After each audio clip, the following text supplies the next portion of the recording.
Supreme court के जज की निगरानी में सीबीआई जांच होगी। अभी सुप्रीम कोर्ट के जज की निगरानी में सीबीआई जांच नहीं होगी। अनिल प्रकाश जोशी, उनकी लोकस स्टैंडी क्या है इस मामले में? वो किस अधिकार से उन्होंने मुकदमा दर्ज किया, उस सवाल का जवाब दें।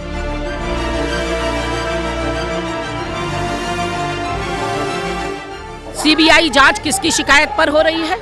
एक ऐसे व्यक्ति की शिकायत पर हो रही है जिसका लेना देना ना अंकिता से है ना अंकिता के परिवार से है। अंकिता के माता पिता की एफआईआर क्यों नहीं दर्ज कराई जा सकती थी? उनको लूप में क्यों नहीं लिया जा सकता था ताकि उनको पता रहे जांच कहां तक बढ़ी।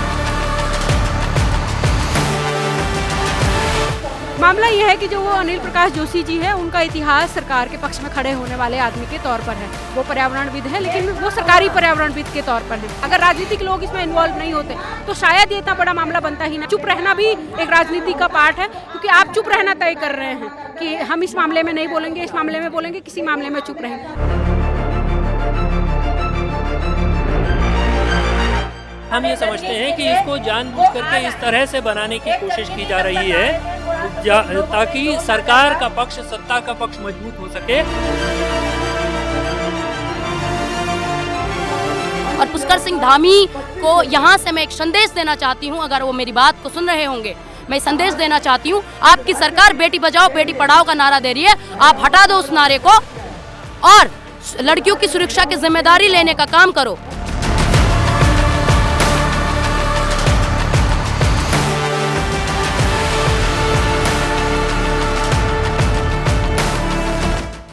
नमस्कार, मैं अमन रावत, स्वागत है आपका बारामासा में। और आज 8 फरवरी है, रविवार है। अभी हम देहरादून में परेड ग्राउंड के बाहर मौजूद हैं और यहाँ पर आप मेरे पीछे कई सारे लोग देख रहे होंगे। दरअसल आज कांग्रेस समेत इंडिया गठबंधन के तमाम घटक दलों की ओर से उत्तराखंड के बहुचर्चित अंकिता भंडारी हत्याकांड को लेकर एक विशाल प्रदर्शन का ऐलान किया गया है, एक महापंचायत का ऐलान किया गया है।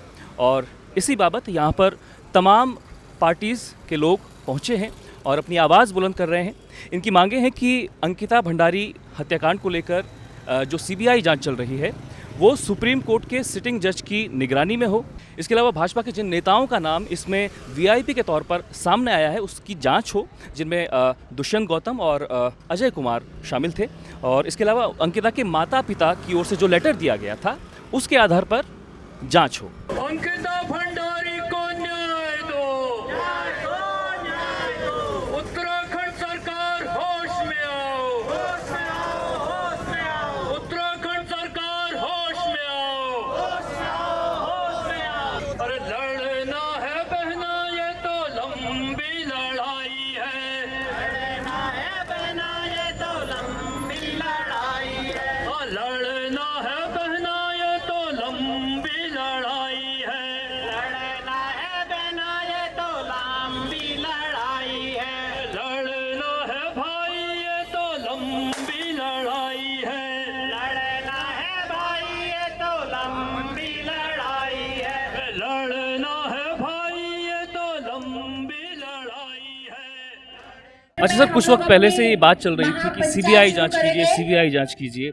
अब जब सरकार ने संस्तुति दे दी है और जांच चल रही है, तो अब ऐसा क्या हो गया कि अब किन चीज़ों को लेकर आप लोग एकजुट हुए और इस तरह से एकजुट हुए कि पूरा इंडिया गठबंधन साथ सड़कों पर है? देखिए, सीबीआई जांच की बात तो पहले दिन से ज़रूर हुई थी, लेकिन इसमें पहले दिन से आंदोलन के लोगों की ये मांग थी कि सीबीआई जांच सुप्रीम कोर्ट की निगरानी में होनी चाहिए। तो एक तो ये पहलू मिसिंग है। दूसरा, इसमें जिस तरह से एक अप्रत्याशित रूप से एक ऐसे व्यक्ति को ले आया गया है शिकायतकर्ता के तौर पर, जिनका इस चीज़ से कोई लेना देना नहीं, डॉक्टर अनिल प्रकाश जोशी, और जो एक तरह से लगता है पूरी तरह सत्ता प्रायोजित हैं, तो उनके शिकायतकर्ता होने से ये संदेह पैदा होता है कि सरकार उस वीआईपी को सीबीआई जांच के बावजूद बचाने की कोशिश कर रही है। क्योंकि हमने जब अंकिता भंडारी का मुकदमा चल रहा था उस दौरान भी देखा कि सरकारी वकील तक आरोपियों के पक्ष में, आरोपियों का पक्ष मजबूत करने की कोशिश करता था आज के दिन पर जो अपराधी हैं। तो वहां अंकिता भंडारी के माता पिता को बाकायदा धरना दे करके, प्रदर्शन करके, तब जाकर के सरकारी वकील बदलवाना पड़ा। इस केस में जब ऐसी कोई नौबत आएगी तो ऐसा करने वाला कोई नहीं होगा, शिकायतकर्ता सरकार के पक्ष का होगा। और इस बात का कोई एक्सप्लेनेशन सरकार की तरफ से नहीं है कि अनिल जोशी को शिकायतकर्ता बनाने का क्या तर्क है। और जिस बात का कोई तर्क नहीं है, जिसका कोई एक्सप्लेनेशन नहीं है, वो षड्यंत्र है। सुप्रीम कोर्ट के जज की निगरानी में सीबीआई जांच हुई। अभी सुप्रीम कोर्ट के जज की निगरानी में सीबीआई जांच नहीं हो रही है। एक तो ये बात है। दूसरी बात ये है कि इस मामले में दुष्यंत कुमार गौतम और अजय कुमार के नाम सामने आए हैं और भाजपा के खेमे से ही सामने आए हैं। इन दोनों को भी इस जांच के दायरे में शामिल किया जाए। एक तो हमारी ये मांग है। तीसरा पक्ष इसमें यह है अनिल प्रकाश जोशी, उनकी लोकस स्टैंडी क्या है इस मामले में, वो किस अधिकार से उन्होंने मुकदमा दर्ज किया, उस सवाल का जवाब दें। वो ना अंकिता भंडारी के रिश्तेदार हैं, न उनका इस मुद्दे से सरोकार है, न कभी इस मूवमेंट में शामिल रहे हैं। इसके पीछे कहीं ना कहीं हम समझ रहे हैं एक बड़ी साजिश है, षड्यंत्र है वीआईपीज को बचाने का। इस मामले में चाहे एसआईटी जांच रही हो, वो भी प्रभावित हुई है। अधिकारियों ने जांच को प्रभावित किया है और शुरुआत से ही इस मामले में हमने देखा जो प्रभावशाली लोग हैं, जो वीआईपीज हैं, उनको बचाने के लिए एसआईटी की टीम ने पूरी कोशिश की है और उनको अभी तक बचाया जा रहा है। सीबीआई जांच किसकी शिकायत पर हो रही है? एक ऐसे व्यक्ति की शिकायत पर हो रही है जिसका लेना देना ना अंकिता से है ना अंकिता के परिवार से है। अंकिता के माता पिता की एफआईआर क्यों नहीं दर्ज कराई जा सकती थी? उनको लूप में क्यों नहीं लिया जा सकता था, ताकि उनको पता रहे जांच कहां तक बढ़ी, जांच में किस किस पहलू को देखा जा रहा है। वहीं दूसरी बात, जब अपराधियों का संबंध सत्ता से होता है, रसूखदार लोगों से होता है, तो सत्ता के द्वारा जो जांच कराई जाती है उस पर सवाल उठना लाजमी है। अनगिनत लड़कियां हैं जो घर की दहलीज से निकलकर अपने माँ बाप की बुढ़ापे की लाठी बनना चाहते हैं, तो कहीं ना कहीं अंकिता भंडारी जैसे और हत्याकांडों की पुनरावृत्ति ना हो, इसलिए हमारे पूरे समाज को एकजुट एकमुठ होना होगा। और ताकि इस तरह के हत्याकांड और जन्म ना ले, तो कहीं ना कहीं सत्तासीनों को ये समझना होगा कि जब पहले दिन से जांच में सिर्फ झोली झोल नजर आए, जब बुलडोजर चला दिया जाए सबूतों और साक्ष्यों को मिटाने के लिए, जब 2 बार आगजनी कर दी जाए, जब बिस्तर जो है सोने का अंकिता का वो स्विमिंग पूल में डाल दिया जाए, जब पोस्टमार्टम में एक भी महिला डॉक्टर शामिल न की जाए, जब आरोपी का और अंकिता का फोन आज तक रिकवर न किया जाए, जब वीआईपी को बेनकाब न किया जाए, तो इसी तरह से आक्रोश सड़कों पर उतरता है। और कहीं ना कहीं मैं तो कहना चाहती हूँ कि हमें न्याय चाहिए। हमें जांच के नाम पर केवल दिखावा नहीं, अंकिता भंडारी के लिए न्याय चाहिए, वीआईपी का नाम चाहिए। मामला यह है कि जो वो अनिल प्रकाश जोशी जी है, उनका इतिहास सरकार के पक्ष में खड़े होने वाले आदमी के तौर पर है। वो पर्यावरणविद है, लेकिन वो सरकारी पर्यावरणविद के तौर पर हैं। अभी भी लोगों ने यही कहा कि इनको कोई और पुरस्कार चाहिए होगा, इसलिए वो इस अंकिता भंडारी के मामले में कूदे हैं। 2022 से लेकर के और आज 2026 तक उस आदमी का एक बयान भी अंकिता भंडारी के न्याय की लड़ाई में सामने नहीं आया। ना इस प्रदेश के पर्यावरण के सवालों पर, ना इस प्रदेश में जो इतनी आपदाएं झेल रहा है उसमें भी उसका कोई एक बयान नहीं आया। लेकिन एकदम से आसमान से टपक करके वो जिस दिन सीबीआई जांच की स्तुति मुख्यमंत्री करते हैं, उसी दिन वो एक एप्लीकेशन देते हैं और पुलिस उस एप्लीकेशन को एफआईआर बना देती है। लोगों को कितना लड़ना पड़ता है। महिलाओं के मामलों में हम देखते हैं कि पुलिस एफआईआर दर्ज नहीं करती है, लेकिन एक आदमी का जिसका इस मामले पे कुछ भी लेना देना नहीं है, दूर दूर तक कोई लेना देना नहीं है, उसकी एफआईआर पर सीबीआई जांच की स्तुति की गई है। हम लोग श्रीनगर से आए हैं। मेरा नाम प्रियंका खत्री है और हम आयशा छात्र संगठन से। महिलाओं की सुरक्षा को लेकर गलत हो रहा है। जो पहाड़ से आने वाली लड़कियां हैं, जो नौकरियां करना चाहती हैं, वो नौकरियां नहीं कर पा रही हैं, इस बात के लिए कि उनके दिमाग में अभी भी ये आ रहा है कि सेंस ऑफ सिक्योरिटी। मैं घर से बाहर चल रही हूँ तो मेरे दिमाग में ये आ रहा है कि क्या मैं सुरक्षित महसूस कर पा रही हूँ। मेरा नाम शिवांग नौटियाल है और मैं वर्तमान में गढ़वाल विश्वविद्यालय में छात्र संघ उपाध्यक्ष हूँ। हम पूरे विश्वविद्यालय की तरफ से, यहाँ पे सारे छात्रों की तरफ से इस अंकिता भंडारी को न्याय दिलाने के लिए जो महापंचायत यहाँ देहरादून परेड ग्राउंड में हो रही है, उसमें अपनी एकजुटता व्यक्त करने पहुंचे हैं। हमारे जो मुख्यमंत्री हैं खुद को धाकड़ कहते हैं, लेकिन मेरा तो मानना है धाकड़ हमारी बहन अंकिता थी, जो उस वीआईपी को जो स्पेशल सर्विस की मांग, और जिस तरीके से हम देख रहे हैं कि पर्यटन के नाम पे रिजॉर्ट कल्चर उत्तराखंड में अपनाया जा रहा है। रिजॉर्ट कल्चर में जिस तरीके से स्पेशल सर्विस की जो वीआईपी ने मांग की थी, जब हमारी अंकिता भंडारी जो हमारी बहन है उसने ना बोला, तो वो उन पापियों के खिलाफ लड़ते लड़ते उस शहादत को प्राप्त हो गई। हमारा तो ये मानना है कि धाकड़ हमारी बहन अंकिता भंडारी थी, ना ही कि जो मुख्यमंत्री धामी है वो किसी भी प्रकार से खुद को धाकड़ ना कहे। भाजपा जो एक तरफ बेटी बचाओ बेटी पढ़ाओ का नारा दे रही है, दूसरी ओर भाजपा के कार्यकर्ता है जो बेटियों का शोषण कर रहे हैं। तो जो बेटियों का शोषण कर रहे हैं, ऐसा अन्याय हम बिल्कुल भी समाज में नहीं सहेंगे। एक सवाल ये मेरा, इस महापंचायत का बहिष्कार भी कई लोग कर रहे हैं। सोशल मीडिया में मैं देख रहा था तो उसमें ये भी देखने को मुझे मिला कि कुछ लोग इस तरह की पोस्ट लिख रहे हैं कि सपा इसमें शामिल है और इंडी गठबंधन जैसे तमाम घटक दल उसके इसमें शामिल हैं। तो इस घटना का राजनीतिकरण ये लोग कर रहे हैं और बेफजूल में इसे खींच रहे हैं, जबकि सीबीआई जांच तो चल ही रही है। तो उससे लेकर आप क्या कुछ कहेंगे? कई लोग ये भी कह रहे हैं कि भाई सपा ने उस टाइम जब यूपी का टाइम था तो रामपुर तेरा हत्याकांड के दौरान पहाड़ियों का इतना दमन किया, तमाम तरह से दमन किया था, तो उसे इसमें क्यों शामिल किया जा रहा है? देखिए, एक तो पहले जो मेरा आइडिया है कि एक तो इस प्रदेश के अंदर और पूरे देश के अंदर भी बहुत कम आवाज़ें बची हैं जो सही के पक्ष में, न्याय के पक्ष में लड़ रही हैं। वो जिस तरीके की भी आवाज़ें हैं उनको लड़ने से हमें नहीं रोकना चाहिए। हम अगर कोई इसको रोक रहा है, इस बात को कह करके कि इसमें इंडिया गठबंधन के लोग राजनीतिकरण नहीं होना चाहिए।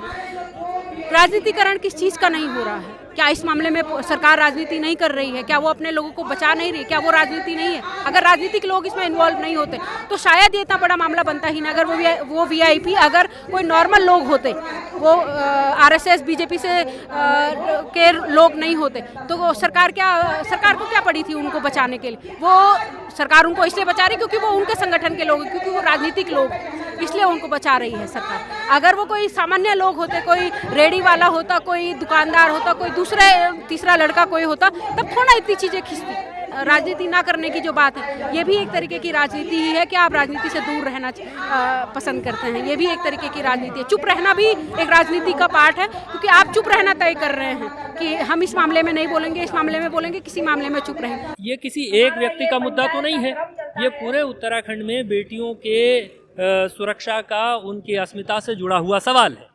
तो जाहिर सी बात है कि जब सड़क की लड़ाई है तो उसमें किसी को अलग से आमंत्रित करने की बात नहीं है, और सारे लोग अपने अपने तरह से सड़क पर लड़ रहे हैं, सड़क पर संघर्ष कर रहे हैं। तो इसलिए हम ये समझते हैं कि इसको जानबूझ करके इस तरह से बनाने की कोशिश की जा रही है ताकि सरकार का पक्ष, सत्ता का पक्ष मजबूत हो सके। ये लड़ाई दलगत राजनीति से ऊपर की लड़ाई है, इस बात को हमें समझना पड़ेगा।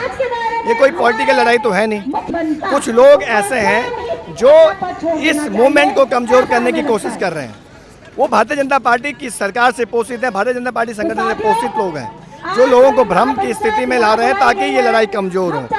और अगर कोई आपकी इस लड़ाई में साथ दे रहा है, कोई आपके साथ खड़ा हो रहा है, उसको हम कैसे मना करते हैं कि आप खड़े मत होइए हमारे साथ? कैसे मना कर सकते हैं? इसमें जितने लाइक माइंडेड लोग हैं वो सारे एकजुट हुए हैं, और जो लोग इसका बहिष्कार कर रहे हैं उनसे बहुत विनम्रता और सम्मान के साथ कहना चाहती हूँ, आपके अपने घर में भी बहन बेटियां हैं। यदि आप दूसरे की बहन बेटी की हत्या या अत्याचार के समय पर मूक दर्शक और मौन दर्शक बने रहेंगे तो कल को जब आप पर गाज गिरेगी, आपका नंबर आएगा, तो बाकी सब भी इसी तरह से आपको चुप नजर आएंगे। समाज आपके साथ खड़ा नहीं होगा। जो आज बहिष्कार कर रहे हैं उनका विवेक जागे, ईश्वर उनको बुद्धि दे, उनके अंदर रीढ़ की हड्डी हो, ये मैं प्रार्थना करूंगी। एक सवाल मेरा ये है कि हमने देखा बीते 5 दिनों में लगातार 3 महिलाओं के साथ, और उत्तराखंड की राजधानी की ये बात मैं कर रहा हूँ, अपराध होते हैं और इतने जघन्य अपराध होते हैं। ऐसी घटनाओं के बाद पुलिस पर कितने सवाली निशान खड़े होते हैं? हमें तो पुलिस पे भरोसा ही नहीं है। जैसे पुलिस वाले दिखते हैं तो हमें ये लगता है कि हम खुद उनसे ही सुरक्षित महसूस नहीं कर रहे हैं। और आज किस तरह से आप लोग देखते हैं कि इतने घटनाएं हमारे बीच होती, एक दिन में होती है, और 3-4 बेट किसी का सरेआम गले काट दिया जाता है, किसी का कुछ कर दिया जाता है। और आज सिर्फ एक मोहम्मद दीपक जब कोटद्वार में एक व्यक्ति को बचाने की कोशिश करते हैं तो हिंदू मुस्लिम का फसाद, उन्माद, नफरत ये भाजपा के लोग, आरएसएस के लोग सोशल मीडिया पर करते हैं, गोदी मीडिया करती है। और हम ये कहना चाहते हैं कि ऐसे कितने केस हैं कि जो दर्ज भी नहीं हो पाते हैं। ऐसी कितनी महिलाएं हैं जो बोल नहीं पाती होगी, जो घरेलू हिंसा से मर रही होंगी, अब बोल नहीं पा रही हैं। तो इसको लेकर भी पुलिस क्या काम कर रही है? पुलिस पर कहाँ पर भरोसा है? जहाँ पर देहरादून की 2 दिन पहले की ये घटना है, गला काट दिया जाता है और वो एफआईआर लिखाता है, वो लड़की लिखाती है एफआईआर, और उसके बाद भी पुलिस, उसके बाद 2 दिन बाद जब उसकी हत्या हो जाती है तब पुलिस वहाँ पर पहुँचती है। तो कहाँ पर हम पुलिस पर भरोसा करें? और पुष्कर सिंह धामी को यहाँ से मैं एक संदेश देना चाहती हूँ, अगर वो मेरी बात को सुन रहे होंगे, मैं संदेश देना चाहती हूँ, आपकी सरकार बेटी बचाओ बेटी पढ़ाओ का नारा दे रही है, आप हटा दो उस नारे को और लड़कियों की सुरक्षा की जिम्मेदारी लेने का काम करो। देहरादून जो अस्थाई राजधानी है उत्तराखंड की, जहां मंत्री, संतरी, विधायक, मुख्यमंत्री, राज्यपाल, पुलिस के आला अधिकारी, सबके कार्यालय हैं, सबके आवास हैं, अगर अपराधियों के मंसूबे वहां इतने मजबूत हैं कि वो 5 दिन के अंदर 3 हत्याएं कर दे रहे हैं, वो भी जवान लड़कियों की, कार्यरत महिलाओं की, जो अपने घर की ब्रेड अर्नर्स थी, उनको दिन दहाड़े गोली से भूनकर या चापड़ चलाकर मार दिया जा रहा है, तो आप सोच सकते हैं कि आप कितने धाकड़ हैं। केवल नाम धाकड़ रखने से आप धाकड़ नहीं हो जाएंगे। धरातलीय सच्चाई ये है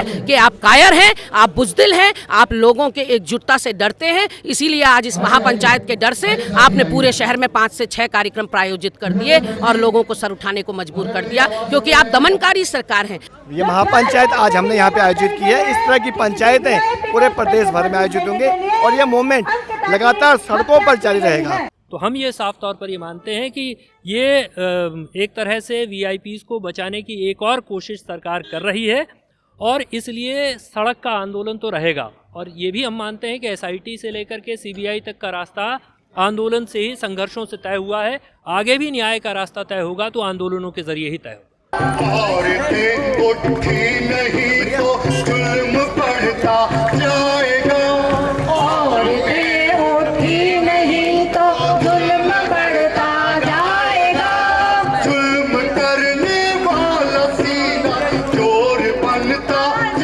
तो आज 8 फरवरी को देहरादून के परेड ग्राउंड में कांग्रेस, सपा और लेफ्ट पार्टियों समेत 40 संगठनों ने प्रोटेस्ट किया अंकिता भंडारी हत्याकांड को लेकर। उनकी साफ तौर पर मांग है कि अंकिता भंडारी हत्याकांड की सीबीआई जांच हो और सुप्रीम कोर्ट के सिटिंग जज की निगरानी में हो।